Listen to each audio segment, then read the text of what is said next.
ಧರ್ಮಸ್ಥಳದ ವಿರುದ್ಧ ಅಪಪ್ರಚಾರಕ್ಕೆ ಸಂಘಟನೆಗಳು ಆಕ್ರೋಶವನ್ನು ವ್ಯಕ್ತಪಡಿಸ್ತಾ ಇರೋದು.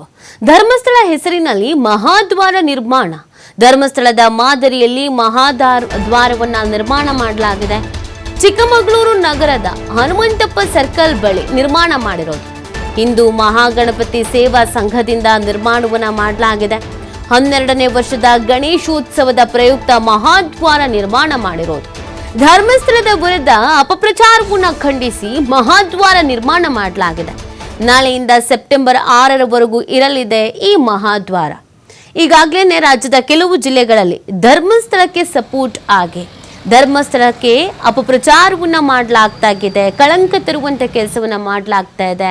ಅದನ್ನು ತಡೆಗಟ್ಟಬೇಕು, ಅದನ್ನು ಹೋಗಲಾಡಿಸಬೇಕು ಅನ್ನುವಂಥ ನಿಟ್ಟಿನಲ್ಲಿ ಧ್ವನಿ ಎತ್ತಲಾಗಿದೆ. ಕೆಲವರು ಪಾದಯಾತ್ರೆಯನ್ನು, ಕೆಲವರು ಜಾಥವನ್ನು ಮಾಡ್ತಾ ಇದ್ದಾರೆ. ಅದೇ ರೀತಿಯಾಗಿ ಈಗ ಗಣಪತಿ ಗೌರಿ ಹಬ್ಬ ಬಂದಿರುವಂಥ ಹಿನ್ನೆಲೆಯಲ್ಲಿ ಒಂದು ಮಹಾದ್ವಾರ ನಿರ್ಮಾಣ ಹೇಗಿದ್ರೂ ಮಾಡಲೇಬೇಕು.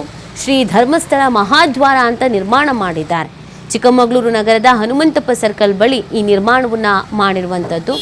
ಇದು ಧರ್ಮಸ್ಥಳಕ್ಕೆ ಪರವಾಗಿ ಸಪೋರ್ಟಿವ್ ಆಗಿ ನಿಂತು ಒಂದೊಂದು ರೀತಿಯಲ್ಲಿ ಅವರದ್ದೇ ರೀತಿಯಲ್ಲಿ ಈ ಅಪಪ್ರಚಾರವನ್ನು ತಡೆಗಟ್ಟುವಂಥ ಕೆಲಸವನ್ನು ಮಾಡಲಾಗ್ತಾ ಇದೆ. ಮತ್ತು ನಾವು ಧರ್ಮಸ್ಥಳದ ಪರವಾಗಿ ಇದ್ದೀವಿ ಅನ್ನುವಂಥ ಒಂದು ಸಂದೇಶವನ್ನು ರವಾನೆ ಮಾಡುವಂಥ ಕೆಲಸವನ್ನು ಮಾಡಲಾಗ್ತಾ ಇದೆ. ನಾಳೆಯಿಂದ ಸೆಪ್ಟೆಂಬರ್ 6ರವರೆಗೂ ಈ ಮಹಾದ್ವಾರ ಹಾಗೆ ಇರಲಿದೆ. ಚಿಕ್ಕಮಗಳೂರು ನಗರದ ಹನುಮಂತಪ್ಪ ಸರ್ಕಲ್ ಬಳಿ ನಿರ್ಮಾಣ ಆಗಿರೋದು. ಧರ್ಮಸ್ಥಳ ಮಾದರಿಯಲ್ಲಿಯೇ ಶ್ರೀ ಧರ್ಮಸ್ಥಳ ಮಹಾದ್ವಾರವನ್ನು ನಿರ್ಮಾಣ ಮಾಡಲಾಗಿದೆ.